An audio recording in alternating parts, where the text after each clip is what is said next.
पश्चिम बंगाल की फाल्ता विधानसभा सीट पर आज दोबारा वोटिंग हो रही है। 29 अप्रैल को हुई वोटिंग के दौरान गड़बड़ी की शिकायत मिलने के बाद चुनाव आयोग ने दोबारा मतदान करवाने का आदेश दिया था। फाल्ता के 2,36,000 वोटर्स आज 6 उम्मीदवारों की किस्मत का फैसला करेंगे। पिछली बार की गड़बड़ियों को देखते हुए फाल्ता के 285 मतदान केंद्रों पर सुरक्षा के कड़े इंतजाम है।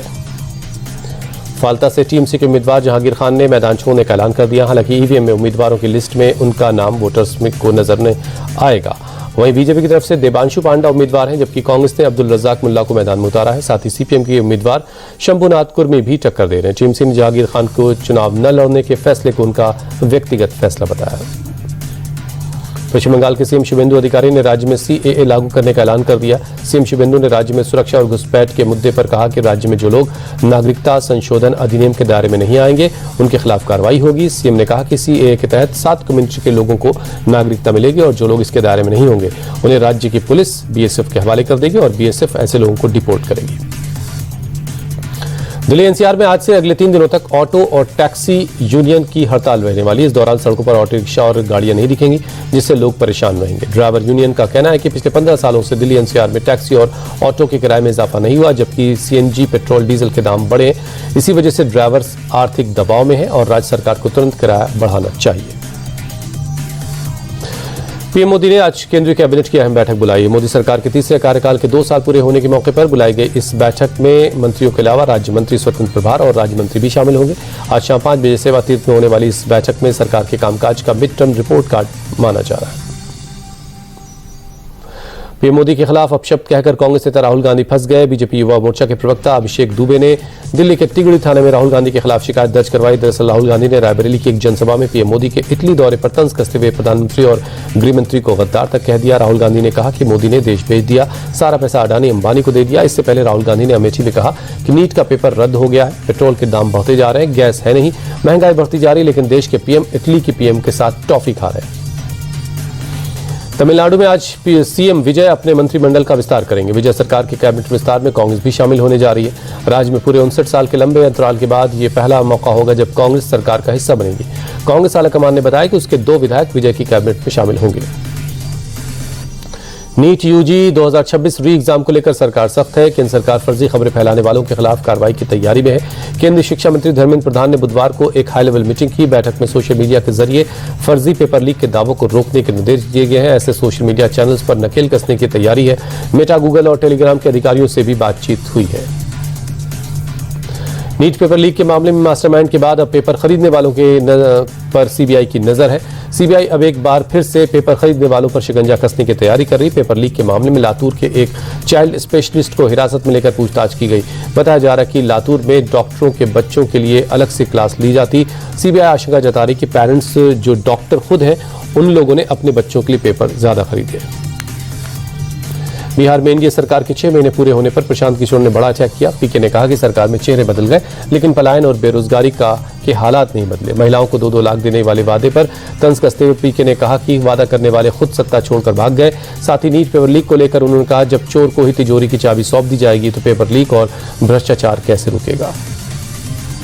दिल्ली के रोहिणी में अमन विहार में डबल मर्डर की सनसनीखेज वारदात हुई। जॉनी और ध्रुव नाम के 2 लड़कों की चाकू से गोदकर हत्या कर दी गई। जॉनी और ध्रुव सुल्तानपुरी से अपने एक साथी के साथ रितेश नाम के एक लड़के पर हमला करने के लिए गए थे, लेकिन उन्हें रितेश तो मिला नहीं, बल्कि उनकी एक महिला और उसके बेटे से कुछ विवाद हो गया और दोनों ने महिला और उसके बेटे पर हमला कर दिया, उन्हें घायल कर दिया। जिसके बाद भागते वक्त एक दूसरे नाबालिग लड़के ने उन्हीं के चाकू से हमला कर उन दोनों की हत्या कर दी। पुलिस ने दोनों पक्ष की शिकायत दर्ज कर ली है और जांच शुरू हो गई। यूपी के ग्रेटर नोएडा में अज्ञात बाइक सवार बदमाशों ने एक शख्स पर ताबड़तोड़ फायरिंग कर दी। वो अपने घर से ड्यूटी के लिए निकला था, तभी बदमाशों ने उस पर फायरिंग की। बदमाशों ने 6 गोलियां मारी, जिसके बाद उसे अस्पताल पहुंचाया गया और डॉक्टरों ने उसको मृत घोषित कर दिया। पुलिस फिलहाल हत्या को लेकर आपसी रंजिश की बात कह रही है। फायरिंग के बाद मौके पर पहुंची फॉरेंसिक टीम और पुलिस की टीम जांच में जुटी है। जम्मू कश्मीर के मेंढर में एलओसी के पास से सेना के जवानों ने 2 संदिग्ध बैग और हथियार बरामद किए। सेना के जवानों को गश्ती के दौरान ये चीजें मिली। बैग से चाइनीज पिस्टल और कारतूस मिले। बैग में रखे संदिग्ध सामान की जांच हो रही है। बैग के अंदर खाने पीने का सामान और ड्रग्स मिला। सुरक्षा एजेंसियां संदिग्ध बैग और हथियार की हर एंगल से जांच कर रही है। बॉर्डर के पास से बरामद सामान को लेकर आतंकियों की घुसपैठ की आशंका भी जताई जा रही है। मुंबई के बांद्रा में डिमोलिशन की कार्रवाई के दौरान हुई पत्थरबाजी के मामले में 10 लोग हिरासत में लिए गए। रेलवे की जमीन पर बनी मस्जिद को हटाने के दौरान प्रशासन की टीम पर पथराव हुआ, जिसमें 3 पुलिस वाले घायल हुए। हालात को बेकाबू होता देख पुलिस को लाठीचार्ज करना पड़ा। कब्जा हटाने की ये कार्रवाई बॉम्बे हाईकोर्ट के आदेश के बाद शुरू हुई है। मध्य प्रदेश के भोपाल में ट्विशा शर्मा केस के मामले में आरोपी समर्थ सिंह पर इनाम घोषित हुआ है। पुलिस कमिश्नर ने आरोपी पर 30,000 रुपए का इनाम रखा। ट्विशा की मौत के लिए घर वालों ने समर्थ पर आरोप लगाया। आरोपी पर दहेज प्रताड़ना समेत कई मामले दर्ज हुए।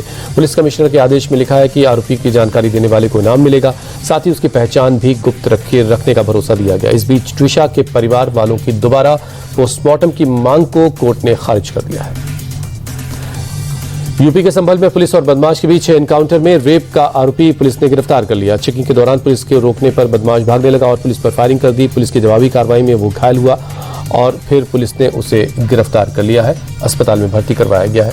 उसके पास से एक तमंचा, कारतूस और बिना नंबर की बाइक बरामद हुई है।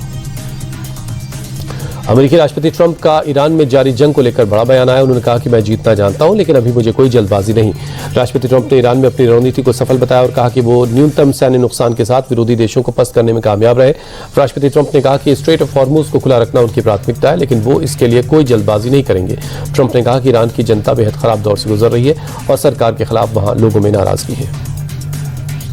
इजरायली सेना ने गाजा की तरफ बढ़ रहे बेड़े से गिरफ्तार किए गए एक्टिविस्ट का एक वीडियो जारी किया। इस वीडियो में इजरायली रक्षा मंत्री एक्टिविस्ट का मजाक उड़ाते हुए दिखाई दे रहे हैं और एक्टिविस्ट को लंबे वक्त तक कैद रखने की बात कर रहे हैं। वीडियो के सामने आने के बाद पूरी दुनिया में इजरायल की अब निंदा हो रही है, लेकिन इजरायली पीएम नेतन्याहू ने एक्टिविस्ट की गिरफ्तारी को जायज बताया और कहा कि इजरायल के पास हमास के समर्थकों को रोकने का अधिकार है। अफ्रीकी देश कांगो में इबोला वायरस का कहर देखने को मिल रहा है। पूर्वी कांगो का रवामपारा कस्बा इबोला से सबसे ज्यादा प्रभावित है। WHO ने कांगो में इबोला के प्रकोप को इंटरनेशनल इमरजेंसी घोषित कर दिया है। अब तक कांगो में 139 लोगों की इबोला से मौत हुई है, जबकि 600 से ज्यादा केस सामने आ चुके हैं। हेल्थ केयर वर्कर्स इबोला की रोकथाम में लगे हैं, लेकिन WHO के मुताबिक अभी इबोला के बहुत सारे मामले सामने आ रहे हैं और फिलहाल हालात काबू में नहीं है। IPL 2026 के 66वें मुकाबले में आज गुजरात टाइटंस और चेन्नई सुपर किंग्स आमने सामने होंगे। मैच अहमदाबाद के नरेंद्र मोदी स्टेडियम में शाम 7:30 बजे शुरू होगा। गुजरात पहले ही प्लेऑफ के लिए क्वालिफाई कर चुका है, जबकि चेन्नई के लिए यह मैच करो या मरो का होगा। CSK को प्लेऑफ के लिए सिर्फ जीत ही नहीं बल्कि दूसरी टीमों के नतीजों पर भी निर्भर रहना पड़ेगा। दोनों टीमों ने अभी तक 9 मैच खेले हैं, जिसमें से 5 मैच गुजरात ने जीते, जबकि 4 मैच चेन्नई ने जीते हैं। IPL में कोलकाता नाइट राइडर्स ने मुंबई इंडियंस को 4 विकेट से शिकस्त दी। पहले बल्लेबाजी करने उतरी मुंबई ने 8 विकेट पर 147 रन बनाए। जवाब में KKR ने 19वें ओवर में 148 रन बनाकर ये मैच जीत लिया। मुंबई इंडियंस के लिए कार्बिन बॉश ने 18 गेंदों पर नाबाद 32 रन जोड़े। कप्तान हार्दिक पांड्या ने 26 रन का योगदान दिया। कोलकाता की तरफ से कैमरन ग्रीन, सौरभ दुबे और कार्तिक त्यागी ने 2-2 विकेट लिए। KKR के लिए मनीष पांडे ने 45 और रोमन पॉवेल ने 40 रनों की पारी खेली।